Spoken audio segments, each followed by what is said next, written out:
Okay, good.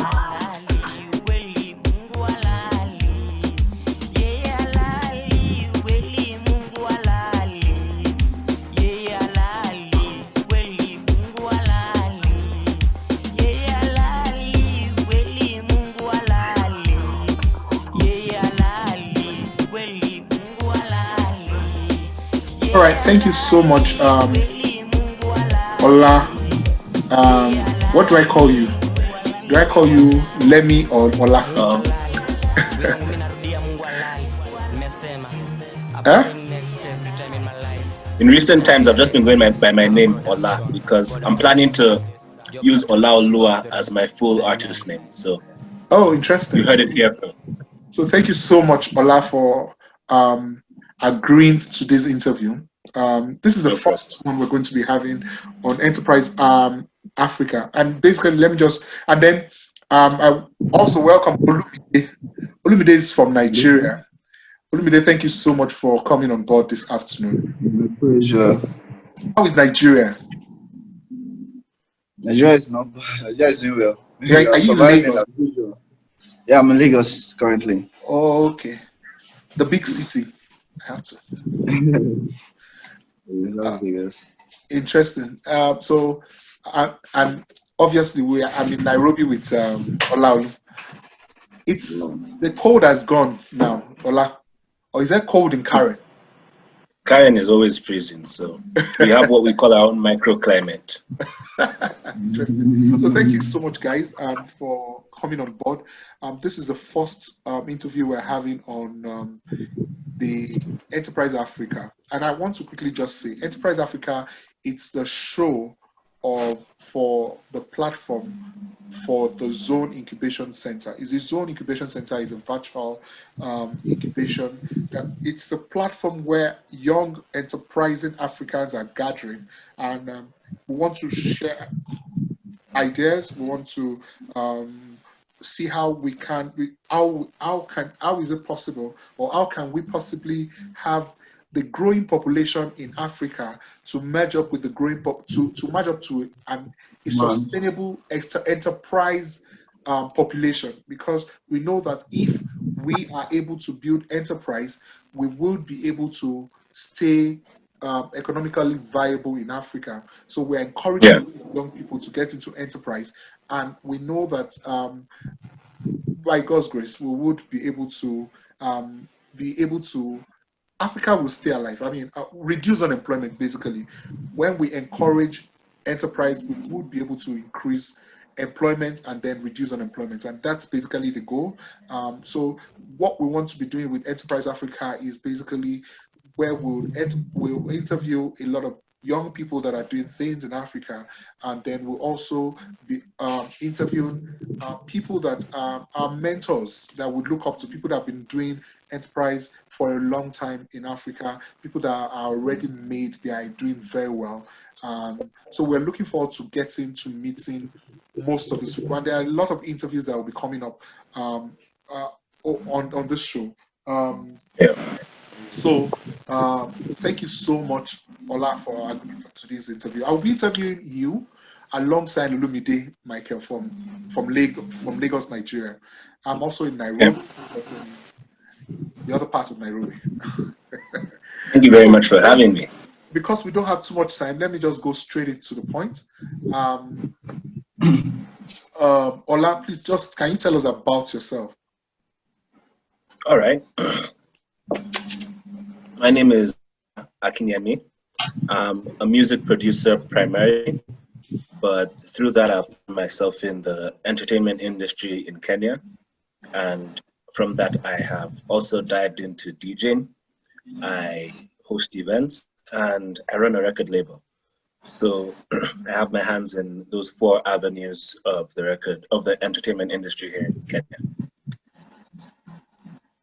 Good. That was amazing. Yeah. Olumide, do you have anything? No, it's amazing. You know?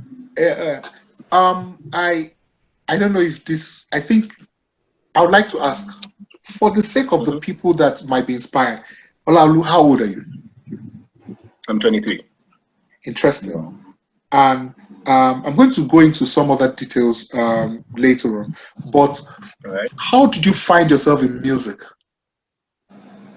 I think I happen to be lucky because I come from a musical family. So I always was seeing the process of music creation in one way or the other, and I was constantly exposed to it. But when I can say I got into it more in a professional sense was about 5 years ago, 2015. I was in university at the time, and I had been looking for gigs as a DJ, and it was like a light bulb moment. My friends and I were like, why don't we just do this ourselves? Why don't we host our own events? If no one is going to book us, why don't we book ourselves? And it's been a journey since. Been in a DJ duo. I have performed at East Africa's #1 electronic music festival. I've performed at Kenya's premier electronic music monthly residency called Tempo Nairobi. And I'm blessed to be hosting my own events in the same market and competing with these same brands today. Oh, interesting, because the other thing I was going to ask you was, what's the largest platform that you have been on? Yes. But you mentioned that you had been on a few platforms. Please, can you go over it? I think I'll detail. First one I spoke about was the Kilifi New Year, and this is a New Year's electronic music festival that happens in Kilifi. That's in the coast of Kenya. Every New Year, it starts on the 30th of December and ends on the 2nd. So it's quite a big event and takes over the economy of this small town during that period. I performed there 2018 crossover into 2019 with all the residents from my record label. I would say that would probably be the biggest platform we've had, but we've had very interesting other ones. I spoke about Tempo Nairobi. Tempo Nairobi is what I'd say is like a niche event. It focuses on very niche electronic music. However, because this niche is it's a growing niche around the world, there's quite a huge demand for that kind of music. And so it's a monthly event that was happening in Nairobi before COVID started. And I've been blessed to be a member of organizing stuff there three separate occasions. I've DJed there twice, and I've helped organize with now my record label another night with them. Yeah. Okay. Since you have mentioned COVID, I was going to ask you about your record label, but because you've mentioned COVID, how has COVID affected music in Africa at the moment? That's an interesting one, because I think it's affected in both positive and negative ways. And it's really up to the artists and individuals to see how they can get the best out with the musicians. Easily 80% of musicians make their main income through live performances. So this is from DJs, from singers, instrumentalists. That's their main avenue of money. But now with COVID, globally, there's been a situation where that is no longer really a viable source for many artists. So it means people have to start thinking out of the box. But now this, I think, has led to very interesting things in that we see now a lot of musicians are using their interaction with their live fans, with their die-hard fans as much as possible. So whereas before, because you know you're going to play a huge show, they'll probably have 20,000 people. They'll pay you whatever amount they're paying you. That is easy. It's easy to live off that. Now artists who are trying to see how can I make the most of my 2,000 fans, who I know are definitely my fans. They might not be as large as the group that I was performing for, but these are definitely people who can follow with me. So we've been seeing a trend of a lot of musicians and music producers using platforms like Twitch to engage with their fans directly. So what Twitch allows you to do is, it's a studio setup just like what I have here, and the producer just walks you through his creation time.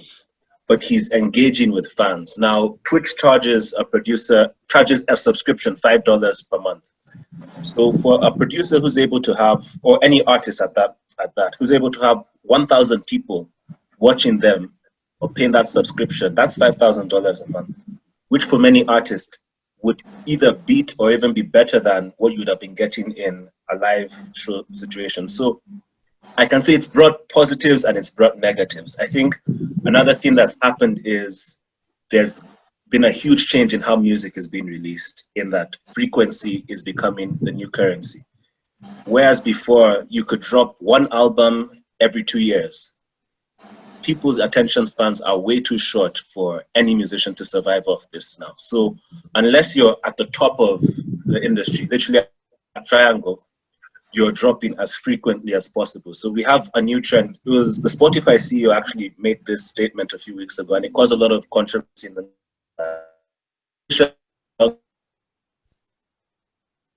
albums.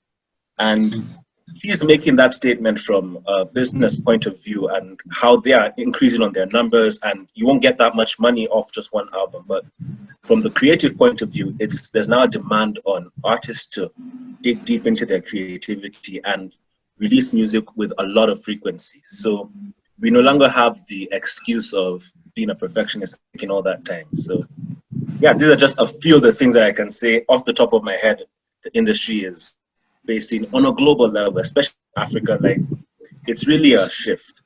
There's also been now a huge shift to streaming income.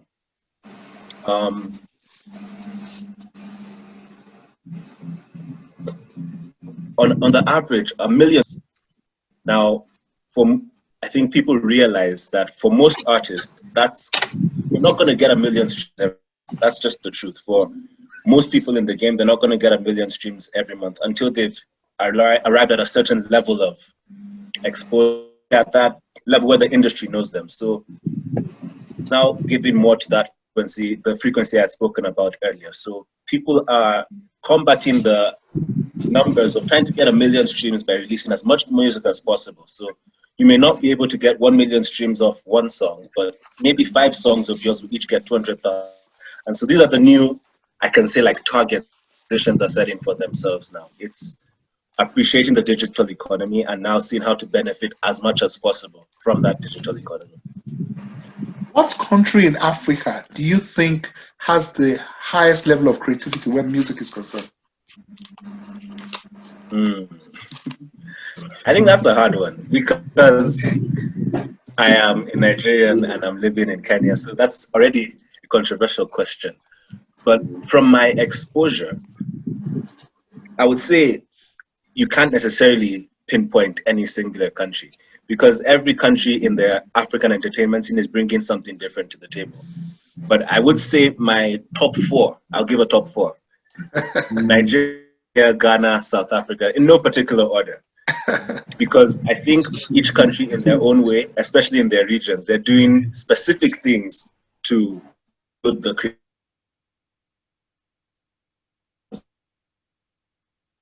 as much as COVID has brought this situation, Afro Nation is on track to being Africa's biggest music festival, if it isn't already.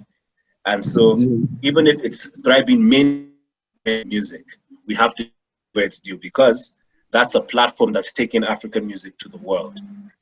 At the same time, I say Kenya on that list is I happen to be on the ground, so I'm able to see what's happening on the.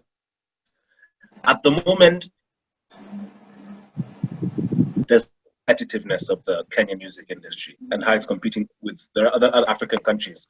However, the amount of diversity coming up makes it setting the ground for something that I know definitely within the next 5 to 10 years, it will be a powerhouse on the level of Nigeria, South Africa, and Ghana, easily, because you have a very, very diverse spectrum. For Ghana and South Africa, and Nigeria, we have to give credit easily the industries that are spearheading. This is what the world knows. When they say African music, they are most of the time referring to Nigerian music, if not South African music. So the reason why one of the reasons why I asked that question is this. Because Africa is a diverse and unique place, continents. Mhm. So there are a lot of things that we can't sing about that would make a lot of sense. I mean, look at the Beyonce, the latest Beyonce music video or music, brown skin, and that is a unique. That is one thing for one that you can you can sing for the rest of the year about. I mean, the fact that like Africa Yeah. is beautiful and African is beautiful, the brown skin and all that. That is one topic. So what I'm saying is, why I ask the question is, how do we push creativity to the next level to appeal to the world? Is it just the beats, the music? What should a young artist be looking at where creativity is concerned? I think that is a fantastic question because it's something that I, as a musician, am thinking a while.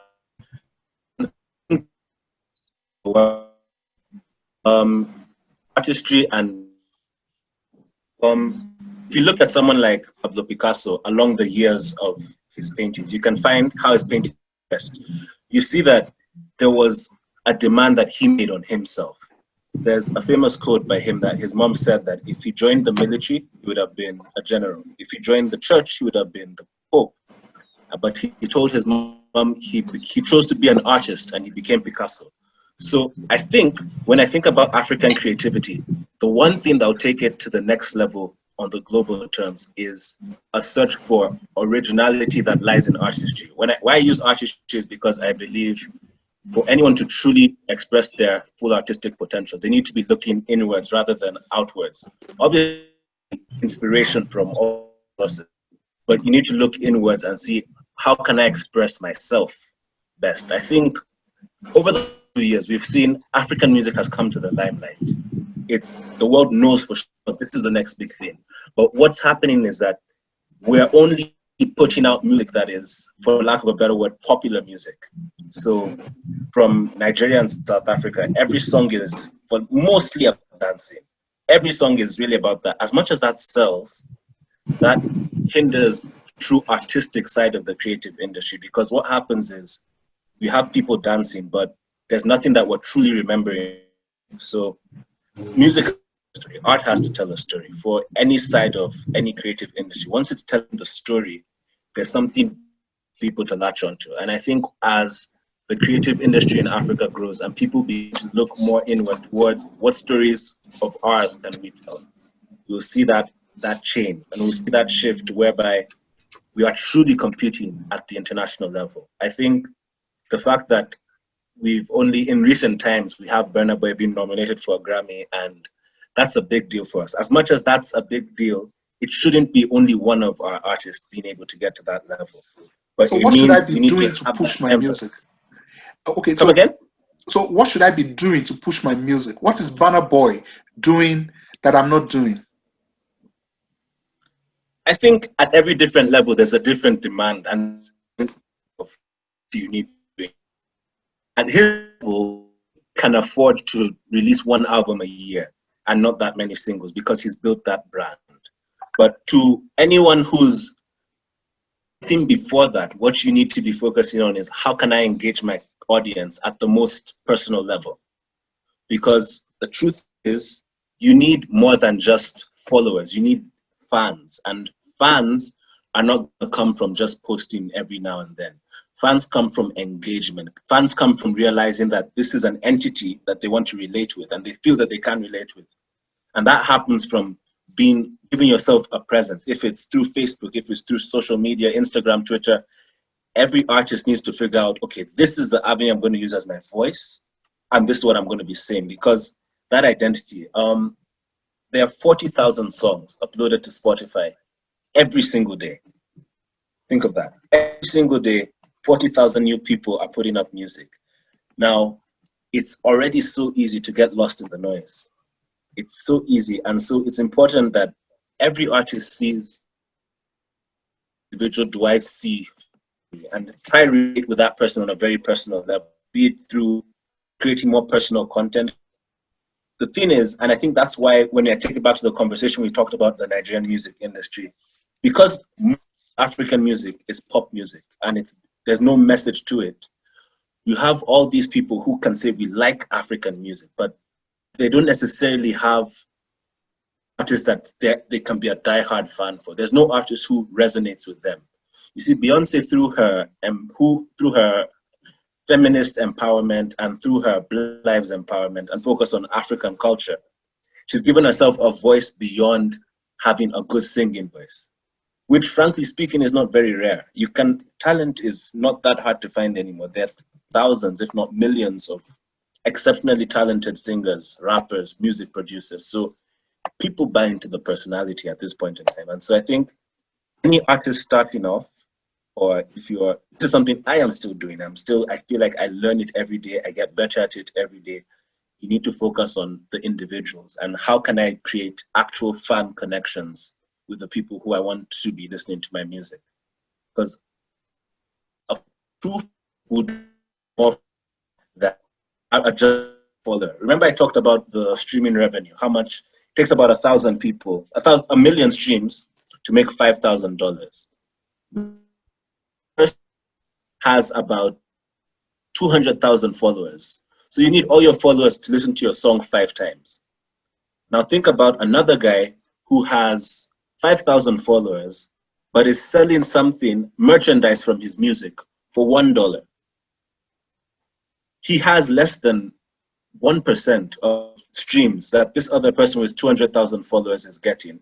But because he's built 5,000 genuine fans, he's making the same amount of revenue as that person with 1 million streams. I think it's important for artists to think beyond the basics. We all know that we're meant to release music, so think beyond that. How are you going to engage your fans? How are you going to build that fan base? How are you going to build an audience that will latch on to anything you're selling? Yeah. So building an audience, expressing yourself. Yeah. That's where creativity comes in, expressing yourself. So it has to be you, and it's in everyone. Thank you so very much. Before we go, because we have very limited time, I need you to also talk about your record label. How did you start? I'm sorry, my phone went off for me. Yes, so no problem. Yeah. Only we can see. Yes. Yeah. So Right. Olaolu, how did you start your record label? Okay. Similar to a story I told earlier where my friends and I were looking for events, and I say that my record label deals mainly in electronic African music, electronic that is. So we had looked for events, and we had gotten to a point where we were getting those events, but because at the core, we were all music producers. And if you're a music producer, DJing is just like an avenue to perform in. At the end of the day, the creation is where your heart is at. So because we were looking for an avenue for that, and I had gotten signed, I'm currently signed I have music out with a label in South Africa and one in Angola. But I realized these people are not going to hear the electronic from because they don't have that exposure. And they're used to what's coming out of their country. So we felt the need to put that in place. And so we've put that in place. So far, we've only released 2. We started this year, that is in releasing music. But it's a venture that we're very proud of because it's showcasing a side of the Kenyan industry that it's really growing and it's so vibrant. Like there are electronic music festivals in Kenya, but they don't have Kenyan electronic music labels. So we felt it was a necessary bridge to fill in the industry. And we figured rather than waiting for people, we might as well go.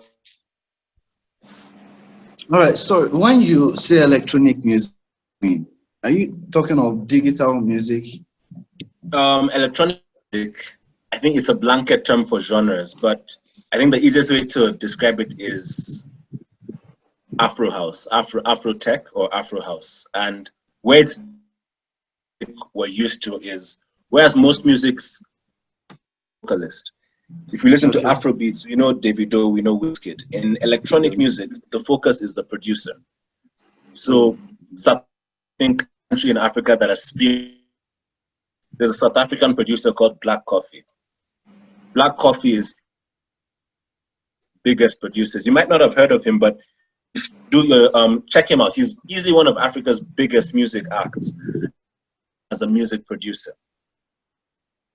I think the easiest way to distinct it is that the producer. It's club-oriented music, so it's played mostly on dance floors. In Nigeria, there's a company. I've forgotten the name, but they do. They have a series that they host in Lagos every month. I'm coming. Yeah. Alternative sound. Alternative music, yeah. Yeah, another. Well, how is this, that? Gospel, the producer, happens to be on the team. Yeah. How is that relevant to Africa? Do Africans listen to electronic music? Yeah, Well, I think that's what the transition is about. I think there's a transition from the Afro pop, to the electronic. I think I understand now. Speaking of the likes of Master KD in South Africa. Yeah. Yeah. Oh. And I think it's really like people are want to dance, and as much as yes, Afro pop and Afro beats is dancing music, this is focused for club. It's very focused on the club. So have a better way to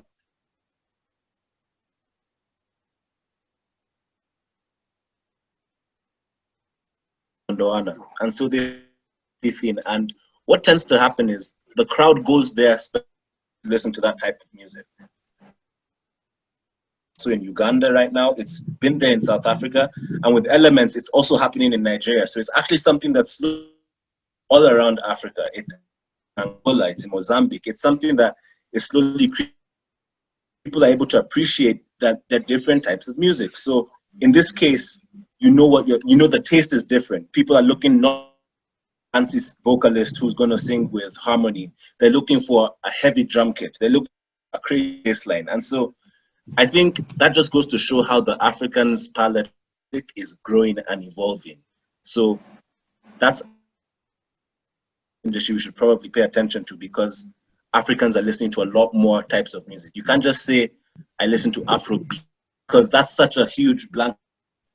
Someone would say, so I listen to Santi, but I don't listen to Wizkid, because those are actually, some people will say they listen to Dunsi and this guy from Ghana called Jules, but you don't listen to Malik Berry. Now,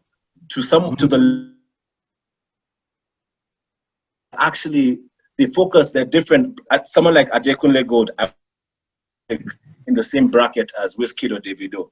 Yes, it is Afro beats, the black, but it's appealing to different people. So I think it's music palette is a lot wider than many people expect, and it's something that creates a lot of opportunities as well. There's a venue that was doing very well here in Nairobi before COVID started called The Collective, and it's a completely... Say that again, Connect what? The Collective, that's the name of the venue. It's a very alternative vibe. They play jazz, it's an art gallery at the same time. Now, you'd wonder, on first thought, you'd think, I get that into jazz, and then you go there and realize that it's actually predominantly Kenyan, whereas you might have expected an expat crowd. It's actually a Kenyan crowd. It's actually an African crowd. So I think that's something that it's not talked about a lot, but it's something that is happening. That Africans' music taste is a lot more diverse than looks on at first glance. Yeah. So let me ask, because of time is running out, but let me quickly ask. So there are a lot of people that are talented, that they are creative and all that, but they keep saying that, you know what, it's not paying my bills.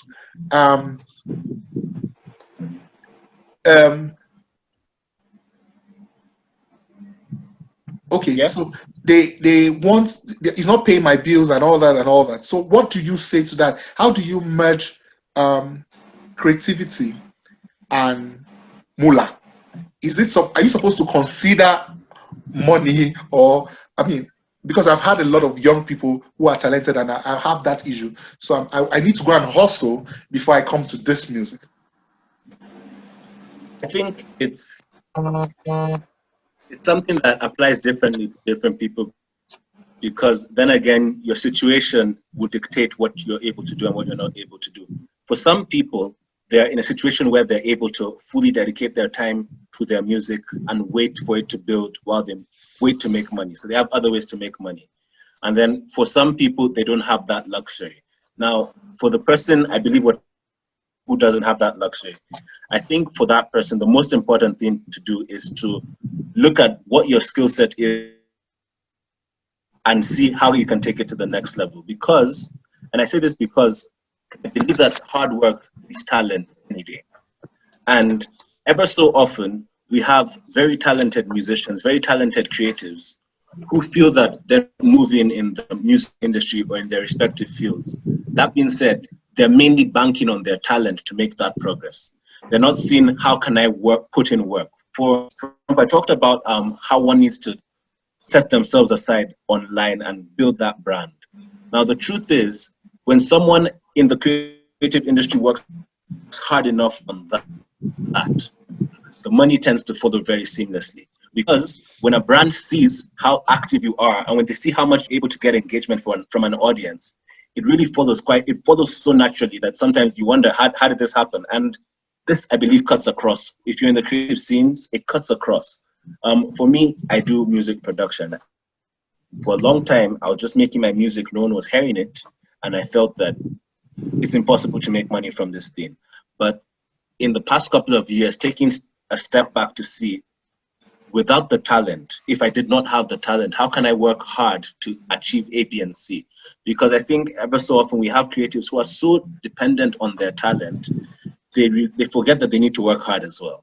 And so I think it's truly about taking a step back and seeing how to build those skills. Because again, many artists that I have met in my very few years of being a musician will tell you how they don't know how to market, they don't know how to do their accounting, they don't know how to write invoices. And these are skills that you need if you're going to turn your art into a business. Many young people don't ever see, they think that their talent will do all this for them. You need to take the time out to develop the skills to actually turn it into a business. You need to actually have your numbers. You need to know what amount of A, B, or C do I need to do for me to have more artists discipline themselves like that. Even when the money isn't coming in yet, they're able to see that this is a clear path. They know how soon they know how it's going to come eventually. So that's what I would say. That's one of the things that we are doing on the Zone Incubation Center, where virtual incubation, where we are able to follow up your talent and we're able to say, you know what's your goal? What do you want to do? And then through accountability and mentorship, we're able to bring you and help you. We work together to get you to where you want to be. And so that's fantastic. I needed to say that because I didn't plan to say that, but I thought it was also nice to say that. But I think it is very important because it's something that a lot of artists can benefit from, a lot of young people in general. But I say creatives because ever so often you see people who are in creative fields tend to work poorly with deadlines and waiting for something like your creativity to come, or you weren't feeling so inspired. But I like to challenge people, especially the people who I work with in my field. I like to challenge them that the days when you should push yourself the most are the days when you're not feeling inspired. Because if you are in fact making this a career, you're not going to be able to in the workplace. You can't say that you weren't feeling inspired to do your job, so you didn't write a proposal. You don't have that luxury. So I feel that when teaching their art in that way, and when they have that level of accountability, you start to see the progression, and it follows suit so quickly. So thank you so much, Ola. We have to go, but thank you for having me. We have to do this again. We need to do this. There are so many things that we need to touch on that we've not touched on, and because of the time, we won't be able to. So, if you're listening out there, thank you so very much for tuning into this channel, and we would please subscribe to this channel, like this video, and let's have more people on board on the zone incubation. There's a link on this video that you can use to register. Let guys register. Registration is free. We need you to register because we need to build enterprise in Africa. We need to register. Once you register, it will link you up. We'll link you up to a Slack workshop, and then from there we'll take it on. And we need to increase enterprise in Africa. Your creativity needs to be structured. We need to set goals and meet goals, and we need to help one another. We're going to have a whole lot of interviews. We're going to have a lot of mentors come on board, and we are going to partner with you in whichever way that we can. So thank you very much, Ola. Olumide just left. Thank you so much, Olumide from Nigeria. Thank you very much for having me. Ola, I'm so happy to have you here in Kenya, and we look forward to another interview. We have to do this again, Ola. Thank you so very much.